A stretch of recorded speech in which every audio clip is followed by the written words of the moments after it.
시장 한번 시작해 보도록 하겠습니다. 안녕하세요. 안녕하세요. 여러분들 반갑습니다. 오랜만에 이런 내용 강의를 좀 해보는 것 같아요. 원래 제가 여기서 강의를 이렇게 많이 해보진 않았는데 그래서 그런지 오랜만에 강의를 해서 그런지 상당히 좀 어색하네요. 좀 뭔가 좀 멀리 있는 것 같기도 하고 그래서 이제 오랜만에 이제 강의를 좀 하다 보니까 제가 이제 서두에 조금 원래 텐션이 안 나올 수도 있는데 감안하고 좀 봐주세요. 자, 여러분들 강의안 다 받으셨죠? 자, 오늘 요걸로 이제 강의 진행할 건데 시작하기 전에 한 1분 정도 OT하고 바로 들어가도록 할게요. 자, 오늘 특강 취지는 제가 이제 정규 강의 때도 여러분들께 예고를 해드렸고 그 다음에 포스터로도 공지가 된 대로 이렇게 난제를 이렇게 좀 선정을 해가지고 같이 한번 훑어보는 강의로 마련을 했습니다. 이 강의의 취지는 뭐냐면 여러분들께서 이제 기본적으로 내용을 공부를 하셨는데 너무 이제 초반부에 공부를 좀 하셨기도 하시고 그래서 기억이 약간 좀 이렇게 흐릿해지거나 왜곡되거나 그랬을 수도 있는데 우리가 1기 들어가기 전에 전체적으로 회독을 할 때 중간에 걸림돌이 될 것 같은 애들을 제가 좀 선정을 했어요. 그래서 이번 강의에서 제가 사실 이제 전체적으로 다 훑으면 참 좋겠지만 우리가 이제 시간적인 한계도 있고 나머지는 여러분도 혼자서 회독을 충분히 하실 수 있기 때문에 페이지 이렇게 걸릴 만한 애들을 제가 이렇게 좀 선정을 해온 거니까 전체적으로 봐서 정말 기본적인 거는 아신다고 제가 전제를 하고 나갈 거예요. 그래서 제가 전체적인 키워드라든지 구조 이렇게 짚어드리면서 문제 상황 짚어드리는 방식으로 나갈 테니까 그렇게 할 것이다 라고 말씀을 드리고 그래서 주제는 전체 지금 총 5개를 제가 준비를 해왔는데 이거를 총 제가 네 타임으로 끊어서 할 거예요. 네 타임으로. 그래서 통상임금 한 번, 그 다음에 연차휴가 한 번, 그 다음에 형사 유죄 판결이랑 기간제 남용 절반 정도 하고 나머지 4번째 시간 이렇게 나갈 거고요. 근데 제가 이제 요거를 1시 반부터 5시 반까지로 잡아두긴 했는데 시간이 좀 오버될 가능성이 있어서 제가 중간에 쉬는 시간을 딱 타이트하게 10분을 드릴 거고 질문은 제가 끝나고 몰아서 받을게요. 왜냐면 중간에 제가 판서를 좀 해야 돼가지고 그렇게 해서 우리 최대한 오늘 압축적이고 효율적으로 빨리 그냥 끝내는 거로 그렇게 진행하도록 하겠습니다. 자, 이렇게 말씀드렸고 끝나는 시간은 그래서 제가 이 강의를 처음 해봐서 이렇게 좀 대중은 없는데 제가 최대한 6시를 넘기지는 않도록 하겠습니다. 네 타임으로 끊을 거기 때문에 그래서 제가 다 말씀드렸고 이제 바로 통상임금부터 들어가도록 하겠습니다. 제가 미리 판서를 좀 해두었습니다. 여러분들 가장 이제 힘들어하시는 주제 중에 하나죠. 통상임금이에요. 통상임금 들어가기 전에 우리 근로기준법이 정하고 있는 임금 개념 총 3가지 정리 한번 해볼까요? 뭐 있을까요? 일단 임금, 요거는 이제 근로자들이 실제 근로의 대가로서 사용자로부터 지급받는 실체적인 개념, 그리고 우리 입법자들이 만든 기술적인 개념 몇 개? 2개 있죠. 뭐 있죠? 평균임금, 통상임금. 평균임금과 통상임금이 뭐예요? 임금의 문제는 우리가 알아요. 근데 평균임금과 통상임금이 뭡니까? 둘 다 기술적인 개념인데 일단 평균임금은 산정사유가 발생했을 때 그때 가서 계산하는 거기 때문에 상당히 사후적이고 어느 시점에 산정을 했는지에 따라서 어떻다? 가변적이에요. 금액이 달라질 수 있습니다.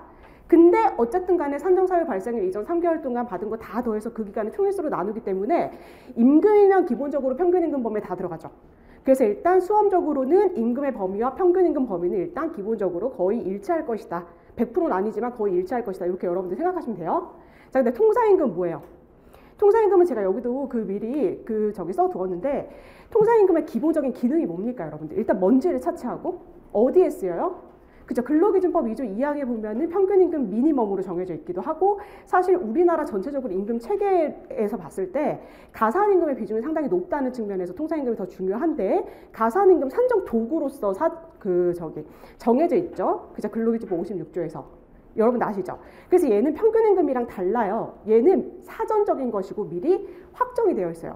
어느 시점에 산정을 하느냐에 따라서 가변적인 게 아니라 미리 정해져 있는 도구 개념이라는 거. 따라서 제가 이제 앞으로 여러분들께 가장 첫 번째로 설명을 해드릴 건데 통상임금의 의미와 판단 기준, 특히 우리 판례가 제시하는 판단 기준에 따라서 판단을 해봤을 때 임금이라고 해서 무조건 통상임금에 해당한다 아니다? 아니다. 임금인데 평균임금 범위에 설령 들어간다 하더라도 어디서 빠질 수도 있다? 통상임금 범위에서 빠질 수 있다. 이거 이해되시죠? 그래서 먼저 여러분들 확실하게 이렇게 짚고 갑시다. 그러면 일반적으로, 항상 그런 건 아니겠지만 일반적으로는 통상임금은 임금이나 평균임금 범위보다는 좁겠네요. 그죠? 자, 여기까지 여러분들 이해되셨을 거예요. 자, 이렇게 보고 자, 그래서 통상임금 파트를 총 3가지 파트로 제가 나눠서 여러분들께 설명을 드릴 겁니다. 일단 가장 중요한 통상임금 의미와 판단 기준 하나, 그 다음에 이것을 구체적으로 적용을 했을 때 각종 사례에서 얘네들이 통상임금인지 아닌지 이런 것들 보고, 그 다음에 마지막으로 이제 가장 최근에 물론 판례도 나오기도 했고 추가임금과 신의칙 항면에 관한 쟁점, 이렇게 3가지로 제가 여러분들께 나눠서 말씀드리고 바로 들어가도록 할게요. 자, 그래서 통상임금이 뭐냐는 제가 사실 지금 여러분께 다 말씀드렸는데, 얘는 기본적으로 근로기준법 자체에서 통상임금이라는 건 법 2조 2항에서 처음 나오긴 하지만 명문의 정의 규정을 두고 있지는 않고 시행령 6조 1항에서 지금 규정을 하고 있는데, 문제는 뭐다? 그걸로 완벽하게 통상임금인지 아닌지 판단 기준이 도출이 안 됩니다. 시행령 6조 1항에 따르면 정기적, 일률적까지는 있는데 우리 판례가 나중에 제시하는 고정 뭐 이런 건 없기 때문에 결과적으로 판례가 해석으로 도출을 하는 거거든요. 그래서 여기까지 여러분들 제가 조문 설명해 드렸고요. 이것도 제가 앞에서 여러분들께 말씀을 드렸으니까 넘어가도록 하겠습니다. 근데 여러분들 통상임금 문제를 모든 판례 입장에서 뭐 항상 이게 직관적이고 직접적으로 딱 오지는 않겠지만 모든 판례를 보실 때 통상임금이 도대체 왜 문제가 되는지를 꼭 이해하세요. 통상임금은 그 기능 중에서 무엇 때문에? 얘 때문에 특히 문제되는 겁니다. 얘 때문에. 됐죠? 그래서 항상 돈 더 달라고 이렇게 추가임금을 청구하는 형태. 왜요? 우리나라 임금 체계 자체가 가산임금 상당히 중요합니다. 우리나라는 근로시간도 길잖아요. 일반적으로는. 그죠? 자, 아무튼 이렇게 말씀드리고 자, 바로 넘어갑니다. 자, 이렇게 해서 이게 통상임금인지 아닌지 판단하는 그 기준에 대해서 법 규정으로 명문으로 그 규정을 두고 있어서 뭐 이게 확실하게 해석으로 이렇게 이렇게 정확하게 나오는 게 아니어서 판례가 해석론을 제시를 하죠. 그래서 우리 판례는 최초의 2013년도에 그 가보르토테 판결 그 리딩 케이스에서 전화 판결에서 통상임금이 무엇이고 어떻게 판단하는지에 관한 기준을 제시한 바가 있습니다. 그래서 통상임금이 뭐냐에 대해서 우리 판례는 일단 기본적으로 해당 근로자가 소정근로 시간에 통상적으로 제공하는 근로에 무엇을 평가한 개념이다. 가치를 평가한 개념으로 사전에 확정되어 있으면 그게 통상임금이다 라고 해서 기본적인 의미를 제시합니다. 그래서 이거는 여러분들 일반적으로 시급을 보면 된다라고 말씀드렸어요. 시급. 어떤 사람은 1시간에 10,000원 받고 어떤 사람은 20,000원을 받는다. 그러면 해당 사용자에 대한 관계에서 시급이 10,000원인 사람보다 20,000원인 사람이 소정근로 가치가 훨씬 높다라는 점, 그리고 둘 다 사전에 확정되어 있어야 된다는 점, 그렇게 이해하시면 되고요. 근데 이렇게까지 해도 이제 구체적인 사안에서 하도 복잡하다 보니까 통상임금인지 아닌지 어떻게 판단을 하는지에 관한 그 기초적인 판단 기준에 대해서 우리 판례는 이렇게 얘기합니다. 일단 기본적으로 통상임금은 무엇이다? 해당 근로자가 사용자에 대해서 제공하는 소정근로의 대가이면서 그 지급 형태가 어떻게 지급이 돼야 돼요? 정기적이고 일률적이고 고정적이고, 이게 여러분들 핵심이에요. 정일고. 이거 3가지가 모두 인정이 돼야 됩니다. 통상임금에 해당하려면 이거 요건이에요. 자, 그래서 얘네들의 의미를 중심으로 여러분들께 설명을 좀 해드리도록 할게요. 자, 일단 정기적인 것의 의미는 무엇인가? 정기라고 하는 것은 기본적으로 지급 주기가 일정한 거 얘기하는 겁니다. 근데 얘는 사실은 문제가 안 돼요. 지급 주기가 1달이든 2달이든 3달이든 명절이어서 1년에 2번이든 어쨌든 간격만 일정하면 되는데, 이제 행정해석이랑 기존의 이제 그 입장의 차이라기보다는 행정해석으로부터 이제 비롯돼서 그 해석상 이견이나 그런 문제점들이 있었기 때문에 문제인데, 지금은 여러분들 심플하게 생각하시면 됩니다. 지급 주기가, 특정 금품의 지급 주기가 뭐예요? 1달이 넘는다고 해서 정기성이 부정되는 것은 아니다 하면 끝나는 거예요. 자, 그 다음 넘어가시고, 일률성도 마찬가지예요. 최초에 이제 행정해석이 되게 좁게 봐서 이제 이게 일률성을 인정이 되는지 아닌지에 대해서 해석상 이견이 있었는데, 우리 판례는 이렇게 얘기합니다. 해당 사업장 내에 모든 근로자한테 다 주면 이거는 기본적으로 인적 범위를 의미하는 거기 때문에 모든 근로자한테 다 주면 당연히 일률적으로 주는 거예요. 자, 근데 문제는 뭐냐면 모든 근로자들한테 다 주는 게 아니라 일정한 기준이나 조건이나 자격 같은 걸 제시를 해놓고 그거를 충족한 자에게만 준다라고 했을 때 그게 일률성이 인정이 될 수 있는 건가에 대해서 우리 판례는 그렇게 얘기를 하죠. 뭐만 충족하며 일정한 조건 등이 충족하기만 하면 확정적으로 주는 거. 근데 그렇다고 해서 이게 어떠한 조건을 달아놓고 그거 충족했을 때 다 지급되면 무조건 이게 일률성이 인정된다고 볼 것이냐, 그건 아니고, 어쨌든 통상임금 자체가 요런 애라는 것을 감안을 해봤을 때 여기서 제시하는 조건이 뭐랑 관련돼야 되는 거예요? 일단 기본적으로 사전에 확정되어 있어야 되고 랜덤이면 안 되고 사전에 명확하게 그 내용이라든지 조건의 그 구체적인 내용이 정해져 있어야 되고 그리고 그거는 반드시 해당 근로자가 소정 근로 시간에 통상적으로 제공하는 근로에 뭐요? 가치 평가와 관련된 조건을 달아야지만 그 조건을 충족하면 줘야 일률성이 인정이 되는 거죠. 이해되시죠? 그래서 여기서 문제가 되는 게 뭐예요, 여러분들? 기본적으로 진정가족수당 이런 거 생각하셔야 되죠. 진정가족수당은 여러분들 질문 정말 많이 하시는데 우리 판례 입장에 따르면 근로의 대가성을 갖고 있는 임금에 해당해요. 임금에 해당하니까 평균임금 범위에 들어간단 말이에요. 근데 여기서 진정가족수당과 관련해서 부양가족수에 비례해서 부양가족수를 조건으로 달아가지고 지급을 하는 거는 일단 기본적으로 이 조건이 무엇과 관련된 것이어야 되는데 소정근로 가치 평가와 관련된 것이어야 되는데 아니라고 보잖아요, 우리 판례가. 그래서 진정가족수당 같은 경우에는 임금과 평균임금 범위에는 들어가지만 뭐는 아니다? 통상임금은 아니다. 일률성이 부정되기 때문입니다. 물론 얘 같은 경우에는 소정근로 대가성도 사실은 부정이 되고 그래서 판례에 모순점은 발생하지만 더 이상은 나가지 않고 어쨌든 여기까지만 제가 여러분들께 말씀드리도록 할게요. 됐죠? 자, 이렇게 해서 여러분들 일률성에서는 특히 일반적으로 조건 나오는 거 됐죠? 요거 여러분들 잘 체크해 주시고 자, 넘어갑니다. 통상임금에 있어서 이제 가장 많이 문제가 되는 거는 이제 고정성 문제예요. 고정성 문제. 왜냐? 제가 시작할 때도 말씀드렸지만 시행령 6조 1항에서는 고정적 이 세 글자를 찾을 수가 없어요. 그래서 판례가 해석으로 도출을 한 겁니다. 그래서 얘 같은 경우에 나중에 이제 여러분들 얘도 이제 시간이 좀 지나서 이렇게 미기출의 쟁점도 어쨌든 있고 하니까 답안지에 쓸 가능성을 염두에 두시고 정리를 하셔야 되는데 이 고정성을 답안지에 쓰실 때는 이 고정성이 뭔지 고정성이 왜 요구되는지 그리고 고정성을 띠고 있는 고정적인 임금이 뭔지 이거 정확하게 이해하시는 것이 중요합니다. 그래서 이 고정성이라고 하는 거는 기본적으로 성질이에요. 성질입니다. 근데 이거는 특히 통상임금이 요걸로써 기능을 하기 위해서 사전에 명확히 정해져 있어야 된다는 그 본질적인 요청에서 도출되는 거라고 판례가 해석으로 도출을 합니다. 사전에 확정되어 있어야 돼요. 특히 뭐와 관계없이 그 지급하는 그 당시에 추가적인 조건 충족 여부에 관계없이 사전에 명확하게 지급 여부, 지급액이 확정되어 있어야 되는 성질입니다. 그리고 이러한 성질을 띠고 있는 이 고정적인 임금이라고 하는 거는 일단 요거를 조금 더 구체화해서 봤을 때 1년 전체적으로 아무 날이나 하루 딱 랜덤으로 특정해서 그날 하루만 딱 일하고 그 다음날 딱 퇴사했는데 딱 하루 그 하루분의 임금으로서 확정적으로 지급받을 수 있는 최소한의 임금이 고정적인 임금이에요. 그래서 이거 여러분들 개념 확실하게 체크하시길 바라고 통상임금 논의는 대부분 고정성 논의이고 여기서 고정성을 띠고 있는지 아닌지에서의 핵심은 무엇이다? 조건 성취 여부에 관계없이 지급 여부와 지급액이 픽스가 되어 있는가 요겁니다. 됐죠? 그래서 여기까지 하면은 제가 이제 기본적인 거 다 설명해 드렸고요.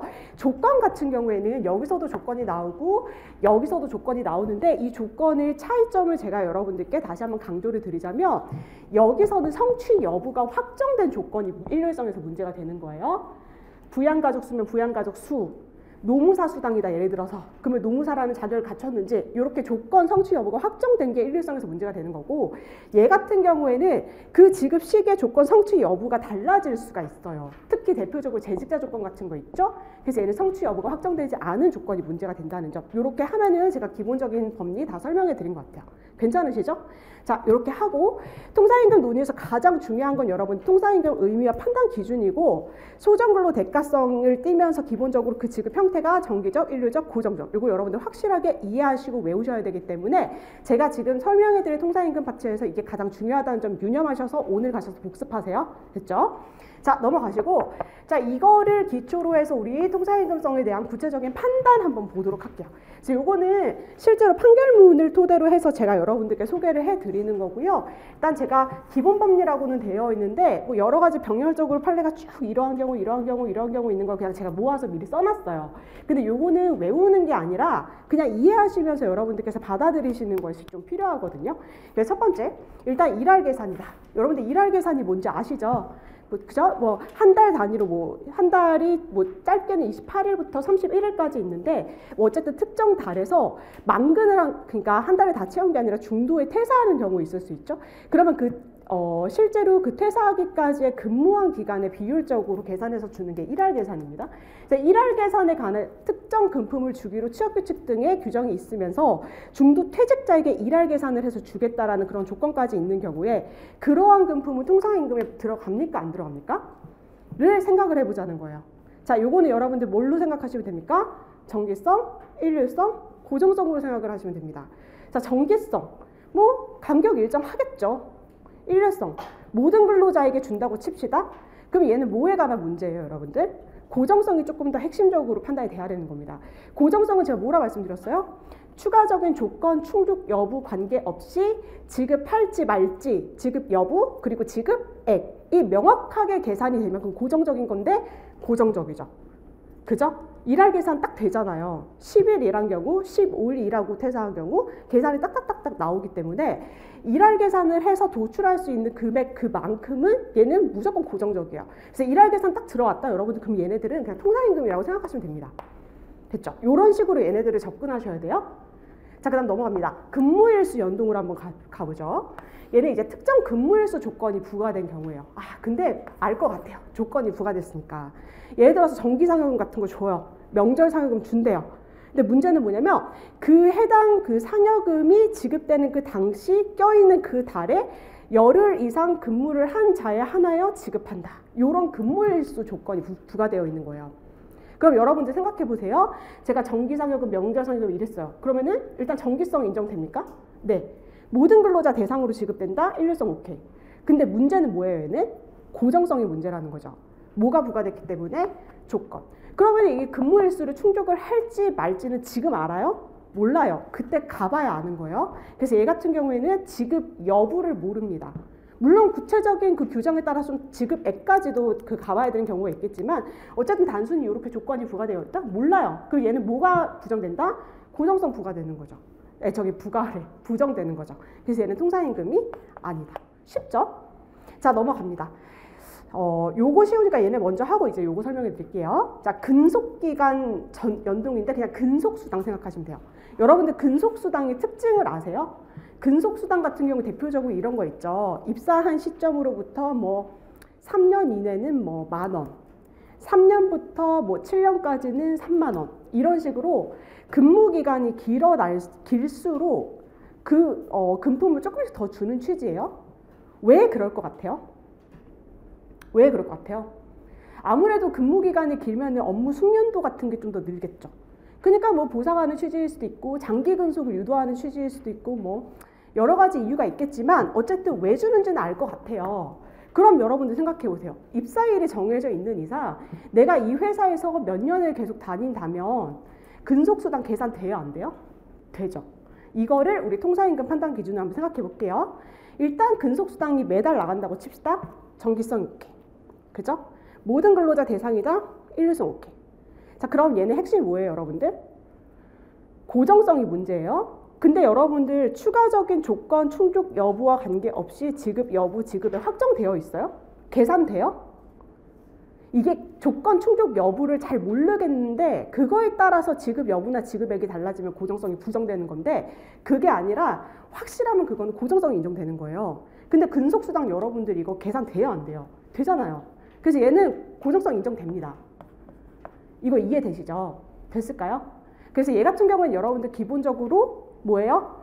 통상임금에 해당이 되는 겁니다. 특히 근속수당에서 이제 조건 같은 경우 여러분들 얘 같은 경우는 성취 여부가 특히나 확실하잖아요. 그죠? 그래서 이게 모든 근로자뿐만 아니라 근속기간별로 이제 나눠서 본다고 하더라도 얘 같은 경우는 일률성 인정에도 장애가 되지 않습니다. 그래서 얘 같은 경우는 여러분들 어쨌든 계산이 확실하게 된다는 점에서 통상임금성 인정할 수 있다. 이렇게 정리하시고 자 이제 마지막 노무사수당 나와 있어요. 노무사수당 같은 특정한 기술이나 자격이라든지 이런 걸 갖춘 경우에 지급되는 이러한 금품 같은 경우에도 정기성, 일률성, 특히 일률성 인정에 장애가 안 되죠, 여러분들. 소정근로 가치평가 관련된 조건에다가 사전 확정된 거, 그 다음에 계산이 확실히 될 거예요. 명확히 그 내용이 정해져 있고. 추가적인 조건 충족 여부 관계없이 지급 여부 지급액 확정되어 있는. 그래서 얘 같은 경우에도 통상임금성 오케이. 됐죠? 그래서 얘네들은 여러분들 공부하실 때 생각을 해보셔야 돼요. 얘네들이 왜 통상임금에 해당이 되는가. 그렇게 하면 얘네들을 외우는 거 아닙니다. 책에 여러분들 다 있잖아요. 근데 그냥 나중에 답안지 쓸 때 그냥 목차만 잡고 이렇기 때문에 통상임금이다 아니다. 요것만 여러분들께서 쓰실 수 있으면 되거든요. 그래서 여기까지는 암기인데 지금부터는 여러분들 암기 부담 좀 덜어두셔도 됩니다. 자, 그 다음에 넘어가시고 자, 요거 가죠. 근무실적 연동. 요게 그나마 이제 가장 중요하니까. 자, 근무실적 연동 같은 경우 기본적으로 여러분 성과급 아시죠? 성과급. 자, 성과급 같은 경우에는 대표적으로 그 전형적인 그 사례를 생각을 하시면 됩니다. 그 1년 단위 기간별로 1년 동안 평가를 해서 그 해의 평가 결과로 그 해에 지급되는 성과급 얘기하는 거예요. 이 경우 그 해에 지급되는 성과급은 기본적으로 통상임금에 해당이 됩니까? 이거는 어떻게 지급되는지를 봐야 되겠죠. 그래서 제가 여기서 이제 보통은 이런 예시를 많이 들죠. 등급을 S, A, B, C 이렇게 해놓고 뭐 얘는 뭐 100만 원 기본급에 100이라고 할게요. 100 주고 얘는 얼마 줄까요? 50, 20, 0 예를 들어서 이렇게 준다. 그럼 얘 같은 경우에는 여러분들 통상임금 해당돼요? 안 돼요? 얘 특히 뭐의 문제예요? 정 1까지는 괜찮은데 고가 문제잖아요. 조건, 등급을 뭘로 받느냐에 따라 뭐가 달라져요?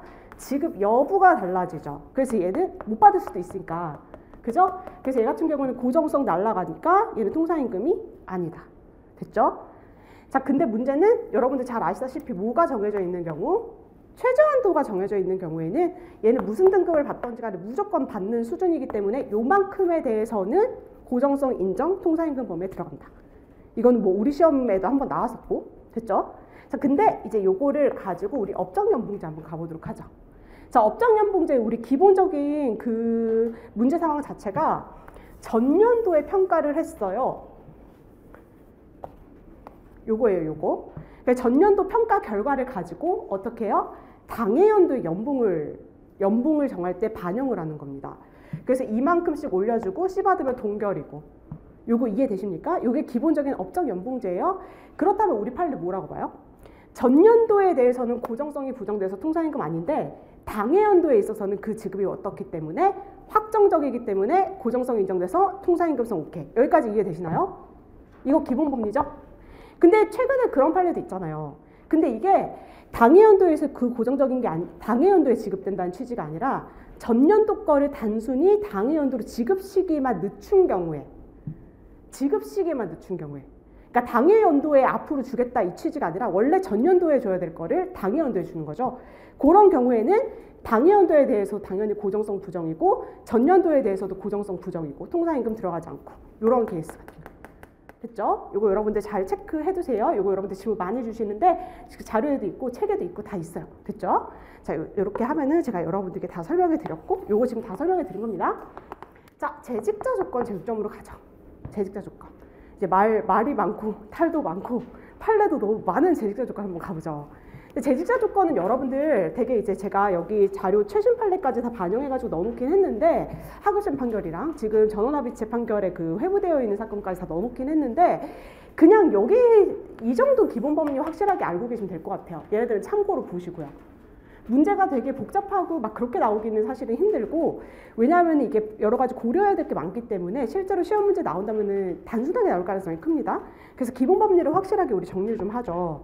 특히 이제 정기상여금일 때 많이 문제가 되는데 정기상여금뿐만 아니라 이제 어떤 명목의 금품이든 뭐가 붙는 경우 재직자 조건이 부과돼요. 예를 들어서 그러면 어쨌든 간에 우리 가부로트테 판결에서 처음 딱 얘기했을 때부터 우리 판례는 일관성이 있어요. 재직자 조건이 붙으면 그 해당 금품은 통상 임금이에요? 아니에요? 아니라고 보잖아요. 왜요? 정기성 오케이, 일률성 오케이, 근데 고정성이 부정이 돼요. 왜? 요거는 조건 성취 여부가 확실하지 않아서 그때 가봐야 아는데 추가적인 조건, 요 조건을 충족을 했는지 여부에 따라서 뭐가 달라지므로 지급 여부가 달라지니까요. 근데 나아가 이제 소정물로 대가성도 부정을 해서 이제 거기서 이런 문제점이 나오긴 하는데 아무튼 일단 기본적으로 우리 판례는 확실하게 재직자 조건이 붙었다? 그러면 고정성 부정이에요. 물론 최소한도가 정해져 있으면 그 부분에 대해서는 고정적이긴 한데 일단 기본적으로는 그래요. 심플하게 정리하세요. 어렵지 않으시죠? 자, 근데 이제 이쪽으로 바로 올게요. 이 재직자 조건 위협성 얘 같은 경우에 그냥 이거 막 달달달달 외울 필요는 없고 물론 판례가 나와버리면 이제 그때부터 중요하니까 외워야 되는데 지금은 그냥 이게 왜 문제되고 아 이렇게 보는 견해도 있구나 이렇게만 정리하시면 되거든요. 일단 기본적으로 특히 어디에 정기상여금에 뭐가 부과된 경우? 재직자 조건이 부과된 경우가 있을 수 있죠. 자, 이 경우에 우리 판례 입장에 따르면 정기상여금에 뭐가 부과되는 순간, 재직자 조건이 부과되는 순간 얘는 뭐에서 벗어나요? 통상임금 범위에 들어가지 않잖아요. 근데 우리 판례 논리가 추가적인 조건 충족 여부 관계없이 지급 여부 및 지급액이 확정되어 있어야 되는 게 고정장이라고 보는데, 이게 만약에 부정되면 일은 했는데 못 받으니까 소정근로 대가성도 부정을 해버린단 말이에요. 여기까지 오셨죠? 그래서 이거 가지고 비판점이 있는데, 다른 애들은 그렇다 치더라도 정기상여금은 좀 다르지 않냐 이거예요. 근데 제조업 사업장이라든지 이런 데서는 정기상여금이 사실상 기본급이거든요. 그냥 2달에 한 번씩 목돈으로 받을 뿐이에요. 이게 전체적인 총 보수액에서 차지하는 그 비중이라든지 중요도가 많이 다릅니다. 사실상 기본급이에요. 기본급이 뭐예요? 소정근로 시간에 통상적으로 제공한 근로에 대해서 확정적으로 지급받는 게 기본급인데, 문제는 매달 나가는 기본급 말고 정기상여금도 기본급 임금으로서의 성격을 가지고 있는데, 얘는 뭐가 부과됐다는 이유로? 재직자 조건이 부과됐다는 이유로 일은 했는데 못 받는 그런 결과가 발생하니까 최근에 어떤 견해가 있다? 우리 하급심 판결은 이거는 위법이다. 유노동 유임금이잖아요. 일을 했으면 줘야지. 그죠? 우리 판례가 제시하는 논거는 되게 많은데, 일을 했으면 줘야 되는데 이게 재직자 여부라는 그 우연한 사정으로 지급 여부 달라지는 건 이건 잘못됐다. 그리고 그러면 이거 받으려면은 그 지급 시기까지 억지로 일을 해야 되니까 이거 강제근로 취재도 바란다. 뭐 이런 논거들이 있단 말이에요. 이거 이해되시죠?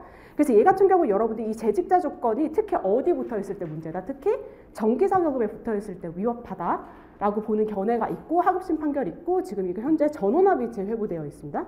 근데 우리가 공부하는 과정에서 나올 가능성은 있긴 한데 어쨌든 시기가 이제 많이 남지 않았기 때문에 그냥 여기까지만 알고 계시면 될 것 같아요. 자, 넘어가시고 재직자 조건이 그래서 일단 지금 요게 나오면 이제 기존의 판례법리에서 수정될 부분이 되게 많기 때문에 검토해야 될 게 많지만 어쨌든 얘 고려하지 않고 지금 현재 우리 판례 입장을 근거로 봤을 때 재직자 조건이 있냐 없냐는 상당히 중요한 문제인 것 같죠. 왜냐? 재직자 조건이 붙어버리면 뭐에 포함되지 않으니까? 통상임금에 포함되지 않으니까 재직자 조건이 붙었냐 안 붙었냐를 판단하는 그 기준이 되게 중요한데, 여기에 대한 이제 판례 법리들이 있어요. 이건 제가 이제 정규순환에서도 말씀을 드렸는데, 이게 사업장 조직이 생긴 지 오래됐을수록 규모가 클수록 규정 정비라든지 이런 게 필요한 데가 되게 많아서 이 뭔가 어떤 금품을 주는데 이게 재직자 조건이 붙었는지 안 붙었는지 단협 규정도 좀 복잡하고 규정이 막 충돌되고 이거랑 다른 관행이나 이런 것도 있는 것 같고 막 이러니까 이런 판례들이 있는 거예요. 그래서 그냥 이렇게 생각하시면 됩니다. 뭔가 재직자 조건과 관련된 규정이 단협 같은 데 있다고 칠게요. 있어요. 그러면 재직자 조건인데 그러면 얘는 무조건 고정성 날아가니까 통상임금성 부정 이렇게 판단하지 말래요. 판례는 그렇게 판단하지 말래요. 그 문헌만을 두고 지급 청구를 배척하는 거는 신중해야 된대요. 왜냐? 다른 규정이 있을 수 있어요. 특히 재직자 조건 붙여놓고 바로 밑에 보니까 뭐 일할 계산을 또 해준다고 하고, 그러면 일할 계산 고려를 해보면 일할 계산 부분까지 또 고정성 인정될 여지가 있잖아요. 그러니까 이거는 신중하게 판단하고 해석해야 되는 문제라고 판례가 제시를 합니다. 근데 이거는 여러분들 신중하게 해야 된다 이런 경우에가 중요한 게 아니라 이런 판례가 왜 나왔는지를 이해하세요. 규정이 복잡하거나 정비가 잘 안 돼 있고 그러니까 그냥 좀 더 봐야 된다는 거예요. 왜냐? 재직자 조건이 붙어버리는 순간 통상임금 범위에 들어가지 않고 돈을 안 줘도 된다라는 해석이 나와버리니까 근로자한테 너무 불리하잖아요. 이거 무슨 말인지 이해되시죠? 자, 그리고 그 다음에 규정이 없다고 하더라도 노사 간의 묵시적인 합의 내지는 관행 같은 게 있을 수도 있다. 이런 것까지 종합적으로 고려해서 재직자 조건이 있는지 없는지를 판단을 해라 라는 게 판례 입장입니다. 그래서 요거는 그냥 막 달달달달 외우기보다는 그렇구나 이런 게 있다 라는 거 정도. 그리고 판례의 의미는 여러분들 이해하실 필요가 있습니다. 됐을까요? 자, 넘어갑니다. 자, 세 번째. 추가임금 청구와 이제 신의칙 쟁점으로 한번 가죠.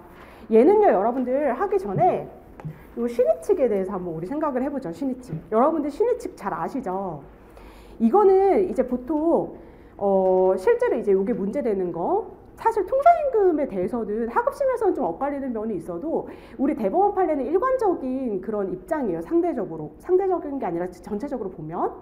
근데 이제 항상 통상임금 이슈는 이렇게 뭐 큰 뭐 현대자동차 뭐 이런 데서 뭐 이렇게 판결 나오면 항상 뉴스로 나오고 그러잖아요.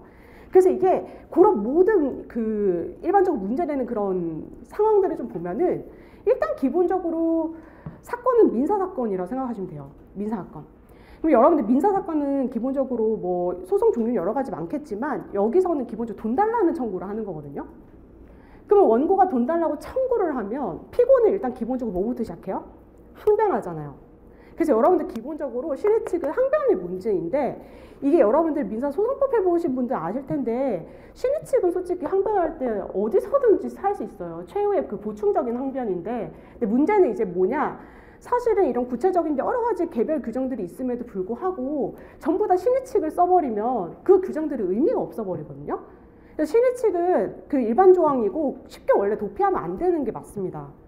일단 기본적으로 신의 측은 그래요. 그리고 이제 이게 이제 이 판례 문제점에서 이제 시작이 된 건데 자 이거부터 제가 바로 가서 이제 이거 설명해 드릴게요.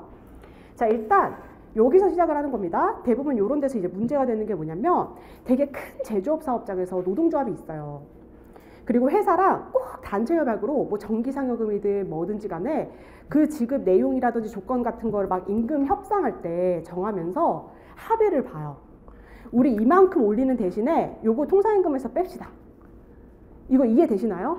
그러니까 임금 수준 사실 회사가 줄 수 있는 건 정해져 있는데 이제 노동조합 입장에서는 가시적으로 조합원들한테 또 사실 이제 좀 더 직접적이고 확실한 이득을 이렇게 좀 보여주려면 수준을 확 올리는 대신 통상임금에서 빼고 이런 것도 전략적으로 이제 할 수 있는 거죠. 그렇게 합의를 했던 거예요. 이거 이해되십니까? 근데 문제는 뭐냐면요. 이게 왜 지금은 이제 이런 게 나중에 이제 신의 측 판단할 때도 고려할 필요는 없는데 과거에는 이게 왜 허용됐다? 2013년도에 판결이 나오기 전까지는 잘 몰랐다는 거예요, 사람들이. 왜냐면 법 규정에도 명문으로 뭐 이런 것도 없고 뭐 행정 해석은 이렇다고 하는데 뭐 교수님은 이러시고 뭐 다 다른 소리 하니까 아 그럼 우리끼리 이렇게 합의해도 되나 보다 하고 합의를 했던 거예요. 요게 문제 상황입니다. 그래서 이제 이러한 합의는 여러분들 2013년도 12월 달에 그 판결 나고 난 이후에는 요거 전제로 해서 무슨 추가임금 청구할 때 신의 측 이런 거 이제 적용되지 않아요. 이 판결 나오기 이전에 이제 그 이런 합의를 해두었던 것에서 이제 문제가 되는 겁니다. 요거 이해되시죠? 근데 여러분들 이거 잘 아시죠? 성질상 통상임금에 해당하기로 하는 애를 제외하기로 노사 간에 합의를 했어요. 요거 뭐예요? 무효죠. 효력 없죠. 이유는 뭐예요? 근로기준법을 위반했잖아요. 강행법규. 그죠? 우리 근로기준법은 통상임금 제도를 정하고 있어요. 우리 근로기준법이 정하고 있는 통상임금 제도를 위반했기 때문에 근로기준법 15조에 의해서 여러분들 무효가 되고 그 무효가 된 부분은 우리가 앞에서 살펴본 판례 법리에 의해서 채워서 다시 계산기 두드려서 지급을 해줘야 되거든요. 이거 이해되시죠? 그럼 여러분들 무효니까 당연히 추가임금 청구는 원칙적으로 어때야 돼요? 허용이 돼야 되겠죠. 이 만약에 불가라고 하면 근로기준법 왜 있습니까? 그죠? 원칙적으로 허용이 돼야 되는데 이제 여기서 이제 어떻게 시작한다? 신의 측 항변을 합니다. 회사 입장에서. 아니 받을 거는 사실 다 받아가 놓고 왜 지금 와서 또 돈을 더 달라 그러는가? 근데 문제는 이제 특히 많이 문제가 되는 게 정기상여금에서 많이 문제가 돼요. 정기상여금 제가 앞에서도 말씀드렸죠. 사실상 기본급의 일부예요. 그래서 근로자 개인별로 봤을 때 금액 사이즈도 되게 크고 그 다음에 요것을 이제 반영을 했을 때 일반적인 제조업 사업장에서는 가산임금, 연장 야간 휴일 근로수당의 그런 사이즈에 들어가는 규모도 다릅니다. 그러니까 이게 한 명당 지급해야 되는 규모도 이만해지는데 보통은 또 큰 대기업이고 하니까 전체적으로 이런 정기상여금 등이 통상임금에 해당이 돼버린다고 해버리면 회사 입장 지출이 상당히 크긴 커요. 그래서 이제 신의 측 항변을 하는 거예요. 이거 이해되십니까? 이거 신의 측 위반이다. 근데 여러분들 잘 아시잖아요. 신의 측 파생 원칙 중에서 이제 그 문제되는 거 뭐 있냐면 뭐 여러 가지 있는데 특히나 모순행위 금지 원칙 잘 아시죠? 모순행위 금지. 모순행위 뭐예요, 여러분들? 당사자가 앞에서 어떤 선행행위를 했고 이거에 반하는 후행행위를 하는 경우에 이 선행행위에 반하는 후행행위를 인정할 수 없는 게 모순행위 하지 말라. 이게 신의 측의 파생 원칙이잖아요. 근데 이걸 좀 구체적으로 봤을 때 우리 판례는 일관성 있게 이렇게 얘기해요. 이 선행행위가 강행법규를 위반한 법률행위를 한 거예요. 강행법규를 위반한 계약 같은 걸 해놓고 나중에 그 당사자 중 일방이 아 이거는 강행법규 위반이기 때문에 무효라고 주장하는 그런 후행행위가 인정이 되나, 이런 후행행위를 하는 게 신의칙 위반인가에 대해서 우리 판례는 뭐라 그래요? 이거를 신의칙 위반이라고 만약에 인정을 안 해버리면 뭘 보호해요? 강행법규 위반한 거를 보호해버리니까 강행법규 입법 취지를 몰각하는 결과가 발생하므로 이거는 모순행위 금지 원칙 아니다. 신의칙 위반 아니다. 여러분들 민법에서 자주 나오는 그 지문이요. 그 지문. 그거를 여러분들 고려해보면 원칙적으로 신의칙 위반 아닙니다. 추가임금 청구할 수 있어요. 괜찮으세요? 근데 이제 그 2013년도 12월 판결에서 다만 그러면서 예외를 인정을 해요. 원래 신의칙은 강행법규 앞에 앞설 수가 없는데 그 판결에서 근데 일정한 경우에는 신의칙이 강행법규 앞에 앞설 수도 있다. 일단 당연히 신의칙 위반적 요건도 갖춰야 되는데 근로기준법의 강행 규정성에도 불구하고 어쩔 수 없는 경우에는 신의칙으로 이런 청구를 배척할 수도 있다라고 가능성을 인정을 해버렸죠. 이거 이해되시죠? 이게 언제다? 약 8년 전에 2013년도에. 그래서 제가 지금 요거 설명해 드린 겁니다. 이 판례 법리의 문제점을 이해를 하세요. 우리 판례는 원래 절대 신의칙은 강행법규 앞에 앞설 수가 없다예요. 왜냐면 그래버리면 강행법규 위반 행위를 방치하는 거잖아요. 그죠?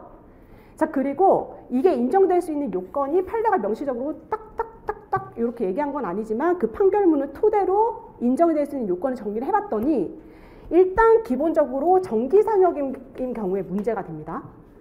정기상여금 제가 여러분들께 특히 문제라 말씀드렸죠? 왜요? 금액이 특히 크다. 그죠? 그리고 특히 언제? 2013년도에 이 판결이 나오기 이전에 사람들이 잘 모를 때 아, 우리끼리 이렇게 하면 되는구나 라고 잘못 알고 그 다음에 세 번째로 중요한 사항이 뭐냐면 이게 우리나라 임금 협상 다 그런 건 아닌데 일반적으로 관행이 그래요. 임금을 인상할 때 그냥 대놓고 2%, 3% 해서 엑셀 돌려서 그렇게 하는 게 아니라 회사 입장에서는 지출할 수 있는 규모가 정해져 있습니다. 근데 요거를 어떠한 방식으로 받을지 어떠한 조건으로 받을지를 사실 접점 찾아가는 유형이에요. 왜냐하면 회사 입장에서는 똑같이 10,000원을 쓰는데 근로자 입장에서 그게 현금으로 10,000원 받는 거랑 무슨 저기 어떤 물품으로 10,000원 받는 거랑 무슨 포인트로 10,000원 받는 건 다 달라요. 뭐 세금 매기는 것도 다르고 하니까 근로자 입장에서 봤을 때는 이게 뭐가 더 유리한가 이런 거를 조율해 나가는 거라 생각을 하시면 됩니다. 이거 이해되시죠? 이런 관행을 고려를 해보면 그 저기 통상임금 범위에서 제외하기로 했으니까 더 올려줬다는 거예요. 통상임금 범위에서 만약에 들어갔다라고 했으면 그만큼 안 올려줬을 거예요. 이거 이해되시나요? 근데 안 들어가는 거 전제로 해서 회사가 그러면 이 정도는 더 올려줘도 되겠다라고 했으니까 회사는 사실 줄 건 다 줬는데 그래서 이것도 사실 노동자 입장에서 다 감안하고 그렇게 받은 건데 나중에 이거를 훨씬 넘어서서 훨씬 기존에 예상됐던 거를 초과하는 그러한 이익을 위해서 이렇게 추가임금을 청구하는 그런 상황이 이제 문제가 되는 겁니다. 그래서 제가 지금 여러분들께 요건 크게 3가지 말씀드린 거거든요. 특히 뭐가 문제된다? 정기상여금 그리고 자기들이 잘못 알고 요렇게 임금 협상을 했던 거예요. 그리고 나서 실제로 이제 소송 과정에서 추가임금을 청구를 해서 회사 입장에서 어떤 타격이 있는지를 봤더니 여기 4번째 이제 이거 갖고 계속 싸우죠. 그렇게 해서 만약에 회사가 돈을 줘야 된다 그러면은 중대한 경영상의 어려움 나아가 기업의 존립이 위태롭게 될 우려까지 있는 경우에 그러니까 약간 지출이 큰 정도가 아니라 와 이거는 심하다 싶을 정도까지 가면 이거는 신의칙으로 청구를 배척할 수 있는 그런 상황이 된다라고 합니다. 이거 이해되시죠? 그래서 이제 대부분 여러분들 뭐 최근에도 판례 있었는데 최근에도 기사 뜨고 막 그랬잖아요. 근데 이것뿐만 아니라 그냥 항상 이렇게 신의칙으로 싸우는 거는 이제 이게 인정이 되냐 안 되냐 이거 갖고 싸워요. 이거 갖고. 됐죠? 자, 그래서 이제 요거 가지고 이제 계속 다투다가 그러다가 이제 한 3년 전쯤인가 4년 전쯤에 이 판례가 한번 나옵니다. 아, 근데 사실 따지고 보면 이 통상임금은 어디 있는 거예요? 근로기준법에 있는 거고. 근로기준법은 누구를 보호하려고 하는 거예요? 근로자를 보호하려고 하는 거니까 그거를 좀 고려를 해야 되지 않는가. 그리고 2번째, 결과적으로 처음에 임금협상 해가지고 돈을 줬는데 나중에 또 소송당하고 이런 거는 어떻게 보면은 기업이 부담해야 될 리스크 범위 안에 있는 거예요. 그쵸? 근데 그거를 신의칙으로 배척을 해버리면은 그 리스크를 누구에게 전가하는 것이다? 근로자 측에 전가를 하는 거니까 우리 판례 이렇게 얘기합니다. 이 신의칙으로 추가임금 청구를 배척하는 건 어떻게 접근해라? 신중하게 접근해라. 이렇게 해서 이제 요걸 기초로 해가지고 신의칙 항변을 거의 이제 배척하는 그러한 입장이었다가 이제 최근에 이게 판례가 근본적인 태도가 바뀐 게 아니라요. 조금 더 이제 세부적인 그런 판단 기준을 제시를 한 건데 특히나 이 중대한 경영상의 어려움이나 기업의 존립이 위태로울 정도까지 가는지도 제가 많이 싸운다라고 했잖아요. 요거를 판단을 할 때 최근에 뭐 코로나도 마찬가지고 여러 가지 이제 사회 경제적인 그런 상황은 계속 바뀌는 건데 소송을 당하는 그 당시에 회사가 되게 일시적으로 경영상 어려움에 처해져 있는 거예요. 그러한 경우에 이걸 인정할 것인지 여부와 관련해서 우리 판례는 요거를 제시합니다. 이게 사전에 경영진들 생각을 해봤을 때 요 정도의 경영상 어려움은 예측 가능한 범위에 있는 것인지와 요게 시간이 좀 지나고 노력을 하면 충분히 극복할 수 있는 것이라면 요거 인정 안 된대요. 이게 저번 주인가 이제 여러분들 기사로 혹시 보셨나요? 그 판결에서 나온 건데 요거는 뭐 판단 기준으로 판례가 막 제시를 하는 건 있거든요. 근데 전체적으로 봐서 우리 판례가 얘기하는 건 이거예요. 일시적인 경영상 어려움에 해당하고 이게 충분히 예견 가능하고 극복될 수 있는 것이라면 이게 인정이 안 된다는 거고 이게 인정이 안 된다는 것을 신의 측으로 배척할 수 있다 없다? 없다라는 겁니다. 그쵸? 자, 이렇게 하면은 제가 여러분들께 그 설명, 통상임금 파트에서는 전체적으로 그 큰 틀은 다 설명을 좀 드린 것 같아요. 자, 정리를 좀 하고 잠깐 쉴게요. 여기서 이제 통상임금 파트에서는 여러분들 가장 중요한 건 뭐니 해도 통상임금이 뭐냐예요. 통상임금이 뭐냐? 그리고 통상임금에 해당하냐? 특히 통상임금에 해당하냐, 해당하지 않느냐는 뭘로 따진다? 정기성, 일률성, 고정성. 특히 가장 중요한 거는 고정성론이다. 됐죠? 요거는 여러분들 나중에 외워야 되는 거기 때문에 복습하실 때 꼼꼼하게 하시고요. 요걸 기초로서 얘네들은 여러분들 제가 보실 때 얘네들은 좀 편하게 본다고 하더라도 왜 얘네들이 통상임금에 해당이 되고 어떤 경우에 해당하지 않는지를 이해하시는 게 중요하다고 말씀을 드렸고요. 그 다음 얘 같은 경우에는 문제 상황을 이해하세요. 문제 상황. 이 추가임금 청구와 신의 측 같은 경우에는 보통은 이제 앞에서 노동조합이 단체협약으로 특정 임금을 막 확 올리면서 이거를 통상임금 범위에서 제외하기로 노사간에 합의를 해놓고 이제 나중에 노동조합 주도로 해가지고 근로자들이 막 소송 제기하는 그런 케이스입니다. 그래서 무효이기 때문에 원칙적으로 추가임금 청구는 부정되지만 예외적으로 신의 측이 위반되는 경우에 관한 요건과 최근 판례 태도. 이렇게 여러분들 심플하게 정리하시면 될 것 같습니다. 자, 이렇게 해서 자료 잠깐 보고 쉬죠. 자, 3페이지 보시면 자, 통상임금 테마로 제가 이제 체크 표시해서 총 3가지 테마 해서 제가 지금 여러분들께 말씀드린 거 순서대로 있거든요. 그래서 그 로마자 1번의 의의 및 취지, 로마자 2번의 통상임금 의미의 판단 기준 쭉 있는데 지금 굳이 보면서 뭐 키워드 체크 안 해도 되겠죠? 그래서 요거는 여러분들 오늘 가셔가지고 복습하실 때 읽어보시거나 책으로, 여러분들 보시는 책으로 보셔도 괜찮습니다. 그래서 나머지 보시고 두 번째 체크 볼까요? 5페이지. 통상임금성에 대한 구체적 판단 나와 있죠? 그래서 일할계산 정기상여금 나와 있는데 얘 같은 경우에는 정일고 이렇게 생각하면서 보시라고 말씀드렸고요. 로마자 2번에 보시면 재직 중인 자에게만 지급되는 임금 나와 있죠? 그래서 기본 법리를 얘는 확실하게 체크하시고 그 2번에 얘는 하급심 판결입니다. 이거 외울 거 아니라고 말씀드렸어요. 근데 판례가 재직자 조건이 특히 어디에 붙어 있는 경우에 정기상여금에 붙어 있는 경우에 왜 재직자 조건이 특히 위법하다고 보는지 이해하시면서 보시길 바래요. 특히 여기서 중요한 논거는 동그라미 1번과 동그라미 2번입니다. 정기상여금 여러분들 기본급적인 성격을 띠고 있는 경우가 대부분이에요. 자, 넘어가시고 3번. 정기상여금에서 재직자 조건 존부에 대한 판단. 이건 제가 문제 상황을 이해해달라고 말씀을 드렸죠. 그래서 재직자 조건이 명문의 규정으로 있다라고 해서 곧바로 고정성 전면적으로 부정. 이렇게 하면 안 되고 구체적인 사안별로 신중하게 판단해야 된다라는 게 판례 입장입니다. 그래서 양가로 1번에서 그 반가로 1번 제가 여러분들께 말씀드렸고요. 특히나 얘 같은 경우에는 일할계산 징표가 붙어있는 경우에는 그것까지 종합적으로 고려를 해요. 특히 일할계산 징표가 있다 그럼 고정성이 인정될 가능성이 크잖아요. 그죠? 자, 그리고 반가로 2번 같은 경우에는 신중하게 살펴야 된다라는 거 제가 말씀드렸고요. 그리고 네 번째 줄에 보시면 그리고 특정 시점이 되기 전에 퇴직한 근로자에게 특정 임금 항목을 지급하지 않는 관행이 있다고 하더라도 그러니까 재직자 조건이 붙어있다는 관행이 있다 하더라도 이것과 완전히 다른 규정이 있다면 또 재직자 조건으로 고정성 부정 이러면 또 안 된다는 겁니다. 구체적 사업마다 케바케로 따져야 된다. 자, 넘어가시고 양가로 이번에 단협 등의 관련 규정이 없다고 하더라도 노사 간의 묵시적인 합의 내지는 관행 같은 게 있을 수도 있다. 그거까지 따져라. 취지니까 넘어가고요. 로마자 3번 근무일수에 연동하는 임금 요거 설명해 드렸죠. 대표적으로 여러분들 일할계산 증표 앞에서 봤으니까 근속수당 예시로 생각하시면 될 것이고, 로마자 4번 근무 실적에 연동하는 임금 해가지고 최하 등급에서 일정 금액을 최저 그만큼 한도로 이렇게 주는 규정이 있는지 없는지에 따라서 고정성 인정 여부 그 범위가 달라질 수 있으니까 그거 생각하시고, 업적연봉제 전년도 당해연도 전년도 당해연도 요거 여러분들 고려하셔서 판례 보셔야 되고, 특히나 당해연도에서 확정이라는 업적연봉제 그 판례에다가 그 지급 시기만 전년도에 대한 성과급을 당해연도로 미룬 거 요거 나눠가지고 확실히 고정성 여부 나눠서 정리해 주시면 될 것 같고, 로마자 5번 근속수당 요거 여러분들 생각하시면 되고, 로마자 6번 이것도 노무사수당 이런 자격수당 생각하시면 되고, 그 다음에 임금인상 소급분 요건 제가 아까 써놓고 설명 안 드렸죠. 근데 임금인상 소급분 자체는요, 이거는 판결 이유에서 제가 가지고 온 건데 얘는 여러분들이 당연하게 생각을 하시면 됩니다. 이게 임금인상 소급분이 최근에 이제 8월 말인가 그때 이제 통상임금 범위에 들어간다라는 판결 나왔잖아요. 이거 지울게요. 이게 대부분 단체협약으로 임금 인상을 하는 관행을 여러분들이 이해하시면 됩니다.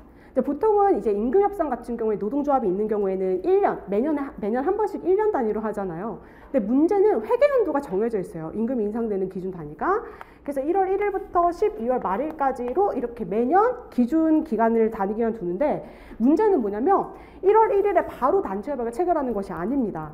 그래서 항상 언제? 한 중간쯤에 이제 한 이쯤에 합의를 해요. 그럼 앞으로 어떻게 한다? 올려주고 여기까지는 소급분으로 일시금으로 보통 정산을 해줍니다. 근데 문제는 뭐냐면 앞으로 올려주는 거는 앞으로 올려주는 거 기초로 해서 통상임금 범위 안에 들어가서 계산을 해주면 되는데, 여기 앞에는 어떤 거냐, 이제 요게 문제가 됐던 겁니다. 분명히 소급해서 기본급을 올려줬으면 요 사이에 연장근로수당 이런 것도 나갔을 거 아니에요. 그러면 그것도 반영을 해서 차액을 줘야 되는데, 그걸 줘야 되냐 안 줘도 되냐 요게 이제 문제가 되는데, 당연히 줘야 되죠. 그죠? 왜냐면 소급해서 기본급이 올라갔으면 그 기본급 반영해서 당연히 연장근로수당도 더 줘야 될 것이고, 그러면 그 연장근로수당이 기지급된 부분과 계산된 부분의 차익도 줘야 될 거잖아요. 그거예요, 그거. 그래서 얘는 법리가 특수한 게 아니라 사실관계 특수성이 있는 거예요. 근데 요거는 이제 판례가 판결 이후에서 실제 이제 논증할 때 이런 거를 논거를 했다라는 걸 여러분들이 그냥 한번 읽어보시라고 제가 정리를 해드린 거기 때문에 그냥 읽어보시면 될 것 같아요. 근데 특히나 여기서 동그라미 1번 소정근로의 대가로 정한 이상 그게 특히 단체 협상의 지연이라는 우연한 사정으로 소급 적용됐다고 해서 그러한 사정만으로 통상임금성 부정할 수 없고, 동그라미 2번 통상임금성 여부는 어떻게 판단한다? 객관적으로 판단을 한다는 점. 그리고 동그라미 3번 만약에 이 소급분을 통상임금 범위에 넣지 않는다라고 하는 경우에는 제가 여러분들께 말씀드린 요 앞선 기간에 지급된 기본급과 그 다음에 가산수당을 비교를 해봤을 때 오히려 가산수당이 기본급보다 같거나 작은 그런 불합리한 결과가 발생할 수 있다는 거죠. 기본급은 올랐는데 가산수당이 안 올라가면 가산수당이 기본급보다 더 많아야 되는데 같거나 오히려 적은 결과가 나올 수 있으니까 부당하다는 거예요. 뭐 이런 이유들이 있어요. 그래서 요거는 편하게 읽어보시면 돼요. 막 일일이 다다다다 외워야 되는 거 아닙니다. 됐죠? 자, 넘어가고 세 번째, 추가임금 청구와 신의칙 항변 가도록 합니다. 자, 로마자 1번 통상임금 범위에 대한 노사합의 효력은 근로기준법을 위반해서 몇 조에 의해서 15조에 의해서 무효, 강행성, 보충성. 넘어가서 로마자 2번 추가임금 청구와 신의칙 나와 있는데, 특히 2번에 추가임금 청구해서 원칙, 예외 나와 있죠. 그래서 예외에서 신의칙 적용 갑니다. 신의칙이 적용돼서 추가임금 청구가 부정되는 경우, 특히나 동그라미 2번이 핵심이죠. 근로기준법의 강행규정성에도 불구하고 어쩔 수 없는 경우에 적용될 수도 있다 하면서 반가로 2번에 신의칙 적용 요건 제가 여러분들께 1, 2, 3, 4 다 설명해 드렸고, 특히 소송 과정에서 뭘로 싸운다? 4번으로 싸운다라고 말씀드렸어요. 자, 그리고 내려오시고 신의칙 판단 범위 넘깁니다. 이건 당연한 거고. 자, 양가로 3번 최근 판례 신의칙의 엄격 제한 적용해서 반가로 1번 이게 기본 법리이고요. 논거는 크게 두 가지였죠, 여러분들. 기본적으로 근로기준법 입법 취지 충분히 고려해야 되고, 기업 리스크를 근로자에게 전가하는 결과가 있을 수 있기 때문에. 그리고 이제 최근 판례 반가로 2번에 보시면요, 근로자의 추가 법정수당 청구가 기업의 중대한 경영상 어려움을 초래하거나 기업 존립을 위태롭게 하는지 여부에 대한 판단 기준을 제시를 하면서 자, 네 번째 줄에 보시면요. 기업 운영을 둘러싼 재반 사정을 종합적으로 고려해서 판단을 하는데 제가 이거 설명해 드렸어요. 특히 추가임금 청구를 당하는 당시에 기업이 어떠한 경우 일시적으로 더 어려워진 경우 있을 수 있어요. 요즘에 특히 이런 기업들 많잖아요. 그죠?